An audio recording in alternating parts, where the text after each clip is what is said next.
آپ تھوڑی دیر کے لیے سوچو کہ ہم نے شادی کو کتنا مشکل بنایا کہ نہیں بنایا؟ حالانکہ شادی اتنا پوتر رشتہ ہے، اتنا مبارک رشتہ ہے. جنت میں 2 عبادت رہے گی.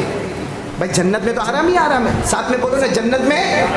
لیکن 2 عبادت جنت میں رہے گی، جس میں پہلی عبادت نکاح اتنا پوتر ہے کہ جنت میں بھی نکاح ہوگا. بولو سبحان اللہ. اور نمبر 2 اللہ کا ذکر. بولو سبحان اللہ، الحمدللہ، اللہ اکبر. اور جنتی خوشی کے مارے سانس لے گا. ہم سانس لیتے نا وہاں جنت میں سانس لے گا سبحان اللہ، الحمدللہ، اللہ اکبر. اور سانس لیتا جائے گا، مشک کی خوشبو آتی چلی جائے گی.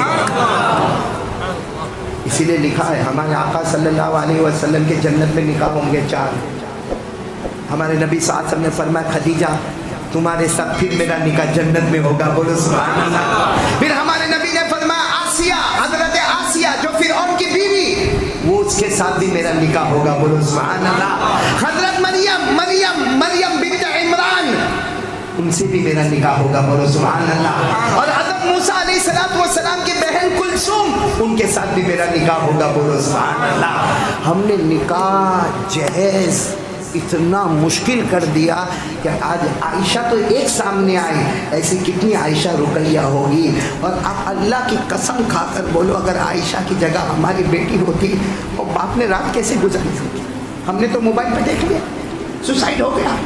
ہم نے میرے جیسے نے پروچن دے دیا، بھاشن دے دیا، لیکن اس باپ کے دل پر کیا گزری ہوگی. آج بھی وہ اپنی عائشہ کا فوٹو دیکھ دیکھ کر وہ باپ سوچتا ہوگا کیا کمی رہ گئی میرے میں کہ میں نے میری لڑکی کی زندگی کو برباد اور تباہ کر دیا. جہیز مانگتے، شادی کو مشکل بنا دیا. آپ کو ایک عجیب بات بولو، آپ سنو گے بخاری شریف کی روایت ہے. بخاری کی روایت ہے ایک مرتبہ ہمارے آقا بولو محمد رسول اللہ صلی اللہ علیہ وسلم تشریف فرما، صحابہ کرام کا مجمع بیٹھا. بولو صحابہ کرام کا مجمع بیٹھا. ایک عورت پردے میں آ رہی ہے اور آ کر کیا کہہ رہی ہے اللہ کے رسول مجھے آپ کے ساتھ نکاح کرنا ہے، مجھے آپ کے ساتھ شادی کرنی ہے. بولو ہمارے نبی نے کوئی جواب نہیں. پھر دوسری مرتبہ کہا مجھے آپ کے ساتھ نکاح کرنا. بولو ہمارے نبی صلی اللہ علیہ وسلم نے کوئی جواب نہیں دیا. تیسری مرتبہ پھر پوچھ رہی ہے مجھے آپ کے ساتھ نکاح کرنا. ہمارے آقا صلی اللہ علیہ وسلم نے کوئی جواب نہیں دیا. وہاں ایک صحابی بیٹھے تھے، انہوں نے کہا اللہ کے رسول آپ کو نہیں کرنا تو میں کر لوں، آپ کو نہیں کرنا میں کر لوں. ہمارے نبی صلی اللہ علیہ وسلم نے فرمایا اگر یہ راضی اور تم راضی تو کوئی حرج کی بات نہیں. تو عورت نے کہا میں بھی راضی، وہ مرد نے کہا میں بھی راضی. ہمارے نبی نے فرمایا آؤ میں نکاح پڑھا دیتا ہوں، لیکن پہلے مہر کا بندوبست کر لو. یہ کہا پلنگ کا بندوبست، کباٹ لے کے آؤ. لڑکی والوں کو کہو کباٹ لے کر آوے، موٹر بائک لے کر آوے، سونے کا اتنی چوڑی لے کر آوے، سونے کا ہار لے کر آوے. اس کے بعد میں گھر میں قدم رکھے اور پھر بار بار مانگتے رہے تیرے باپ کے پاس سے یہ لے کے آ، تیری ماں کے پاس سے یہ لے کے آ، تیرے بھائی کے پاس. ہمارے نبی نے کیا فرمایا؟ شوہر سے کہا، عورت سے کچھ بھی لانے کو نہیں کہا. شوہر کو کہا تم مہر کا انتظام کرو. اب وہ بیچارے اتنے غریب صحابی تھے، کہتے اللہ کے رسول میرے پاس کچھ بھی نہیں. ہمارے نبی نے فرمایا جاؤ گھر جاؤ ڈھونڈو. وہ گئے واپس آئے. ہمارے نبی مجھے کیا لائے؟ کچھ بھی نہیں ہے. ہمارے نبی نے فرمایا جاؤ ولو خاتم من حدید، لوہے کی انگوٹھی ملے تو کم سے کم وہ لے کر آؤ اور آ کر بیوی کو دے دو. وہ آئے آ کر کہتے ہیں نہیں اللہ کے رسول کچھ بھی نہیں ہے. ہمارے نبی نے کیا فرمایا؟ تمہیں کچھ قرآن کی صورتیں یاد ہے؟ وہ صحابی تھے، کہنے لگا اللہ کے رسول یاد، سورہ رحمان یاد ہے مجھے، سورہ حدید یاد ہے مجھے، فلاں فلاں صورت مجھے یاد ہے. ہمارے نبی نے فرمایا تم یہ تمہاری ہونے والی جو بیوی ہے اس کو یہ یاد کروا دو گے؟ ہاں بالکل یاد کروا دوں گا، نکاح ہوئیں گے پھر میں یاد کروا دوں گا. ہمارے نبی نے اس عورت کو پوچھا تو اس کو مہر بنانے کے واسطے تیار ہے؟ عورت نے کہا بنانے کے واسطے تیار ہو. ہمارے نبی نے نکاح پڑھا دیا. بولو سبحان اللہ. ایسے نکاح ہمارے یہاں ہوتے؟ ارے ہوتے. ہمارے یہاں سماج میں 2 طرح کے بھکاری ہیں. ایک تو وہ بھکاری آپ نے دیکھا ہوگا جو راستے میں جاتا اللہ کے نام پہ دے دے، اللہ کے نام پہ دے دے، اللہ کے نام پہ دے دے. وہ ایک بھکاری ہے جس کو ساری دنیا بھکاری اور فقیر کہتی ہے. کچھ بھکاری یہاں بیٹھے، پوش بھکاری یہاں بیٹھے بولیں گے کچھ نہیں، لیکن ایسا انداز ہوگا کہ جب لڑکی آئے تو کم سے کم 10 لاکھ کا مال آنا چاہیے، جس میں کباٹ بھی ہوگا، الماری بھی ہوگی، ٹیبل بھی ہوگا، پنکھا بھی ہوگا، موٹر بائک بھی ہوگی، سونا بھی ہوگا، سونے کا سیٹ بھی ہوگا، اتنی مہر ہوگی، اتنا ہوگا، باپ اتنا دے گا، ماں اتنی دے گی، اس کا ماموں اتنا دے گا، اس کا خالو اتنا دے گا. 10-20 لاکھ کا سودا. اور اگر بولے اب مجھے آپ کو ہم کو کچھ نہیں چاہیے، اور کم وقت بھکاری سب لے گا. اور اسی وجہ سے ایک بیٹی نام کی ہماری بیٹی عائشہ نام کی بیٹی آج سوسائڈ کرتی ہے. کیوں؟ میں نے کہا نا قصور کس کا نہیں، قصور ہم سب کا ہے.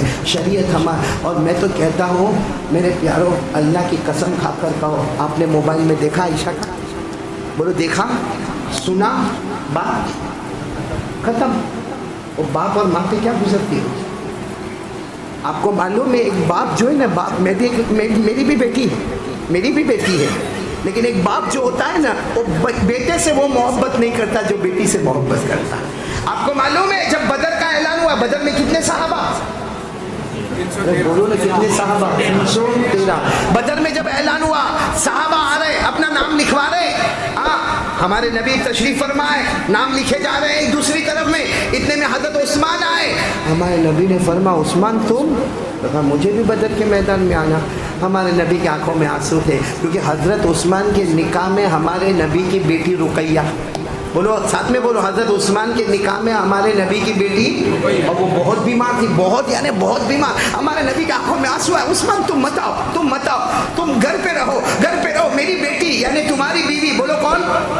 رقیہ، نکاح میں تمہارے، تم وہی گھر پہ رہو.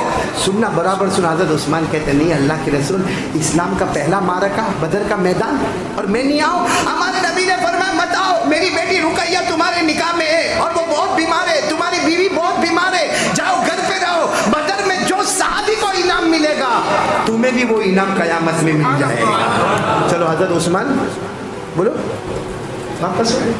یہاں ہمارے نبی بدر کے میدان میں کیسی کامیابی ملی، بولو سبحان اللہ. آسمان سے فرشتے مدد کو اتر آئے، بولو سبحان اللہ. لیکن بار بار ہمارے نبی کونے میں جا کے روتے تھے.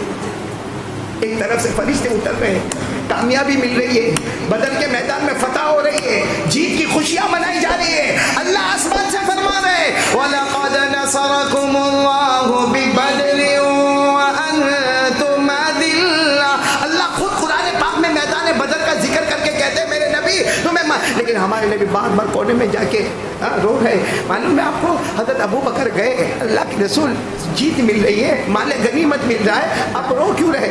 فرمایا مجھے میری بیٹی رقیہ یاد آتی ہے، بہت بیمار ہے. سوچو ہمارے نبی کو جب بیٹی سے پیار تھا تو کیا آج کے باپ کو اپنی بیٹی سے پیار نہیں ہوگا؟ اور پیار کی انتہا میں آپ کو بتا رہا ہوں، جب میدان بدر مکمل ہوا ہمارے نبی بدر کے میدان سے چلے ہیں اپنے گھر کی طرف جا رہے، مسجد نبوی کی طرف جا رہے ہیں. لیکن راستے میں ہر ایک کو پوچھتے میری بیٹی رقیہ کی کوئی خبر؟ اچھی ہو گئی میری بیٹی کو شفا مل گئی، میری بیٹی کو تندرستی مل گئی؟ کوئی جواب نہ دے ہوئے. لیکن ہمارے نبی جیسے مدینہ منورہ میں داخل ہوئے، حضرت اسامہ سامنے آیا. اسامہ میری بیٹی رقیہ کی کیا خبر ہے؟ حضرت اسامہ نے روتے روتے کہا کچھ گھنٹے پہلے وہ اللہ کو پیاری ہو گئی. میرے دوستوں ہمارے نبی کو کتنی محبت تھی، نہ مسجد نبوی میں گئے نہ اپنے گھر گئے، سیدھے جنت البقیع قبرستان کی طرف جا رہے اور دوڑے جا رہے. کب جنت البقیع کے اندر گئے وہاں کچھ صحابہ کرام کھڑے تھے. ہمارے نبی نے پوچھا میری بیٹی؟ بس ابھی دفن کر دیا. اور حضرت عثمان تھے، گلے لگ کے روئے، کہا اللہ کے رسول آپ کہو تو مٹی ہٹا دے، ایک بار آپ بیٹی کا چہرہ دیکھو. ہمارے نبی نے زور سے چیخ ماری، آنکھوں سے آنسو بہے. فرمایا نہیں، اب میری بیٹی اللہ کے حوالے ہو گئی. اور پھر لکھا ہے کہ ہمارے نبی قبرستان کے باہر آئے، اپنی چھوٹی بیٹی کو دیکھا، حضرت فاطمہ کو دیکھا. صحابہ فرماتے ہمارے نبی کے ہاتھ میں ایک چھوٹا سا کپڑے کا ٹکڑا تھا. گھنٹے بیٹھے رہے، کبھی اپنے آنسو کو پوچھتے، کبھی فاطمہ کے آنکھوں سے آنسو صاف کرتے، کبھی اپنے آنسو کو صاف کرتے، کبھی فاطمہ کے آنسو کو صاف کرتے. اور فرمایا باپ کے دل میں عجب محبت بیٹی کی ہوتی ہے. آج وہ بیٹی نے جب سوسائڈ کیا ہوگا عائشہ نے، ہو گیا ہمارا معاملہ، ہم تو بس وہ پروچن ہو گیا ہمارا، ختم. لیکن کون یہ جہیز کی لعنت کو روکے گا ہمارے یہاں؟ ہم گودرا میں محنت کریں کہ آج سے، ارے میرے دوستوں ہمارے نبی کی بیٹی کون؟ فاطمہ. ساتھ میں بولو کون؟ کیا ہوا تھا؟ حضرت علی آئے، چلو نکاح ہونا ہے، پورا مجمع جمع ہے، حضرت علی کو نکاح ہونا ہے، میری بیٹی فاطمہ سے تمہارا نکاح ہونا ہے. حضرت علی تیار ہو، میری بیٹی سے اجازت لے کر آیا ہوں، میری بیٹی فاطمہ تیار ہے. علی تم تیار ہو؟ حضرت علی رضی اللہ تعالیٰ عنہ نے فرمایا میں تیار ہوں. ہمارے نبی نے فرمایا پورا مجمع یہاں بیٹھا ہے، جاؤ مہر کی تیاری کرو.